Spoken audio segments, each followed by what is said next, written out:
6.2b, number 6. So we have a parallelogram in front of us, and we are asked to find the value of A and the measure of each of these angles in here.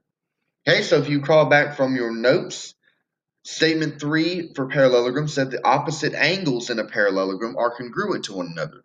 So I've marked the opposite angles, so these two that are marked with a green line are going to be congruent to one another, and these two marked with a red line are going to be congruent to one another. So what I need to do is the ones that I have, I need to figure out a way to solve for A.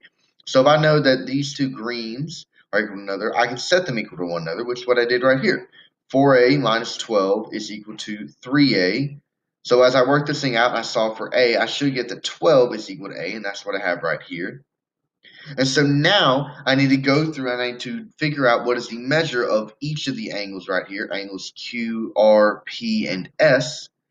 Well, if I plug in A equals for angles Q, I'll get 4 times 12, which is 48, minus 12, which is 36. And if you keep in mind that, again, opposite angles in a parallelogram are congruent, then I don't even have to plug in A for angle S because Q and S are opposite one another.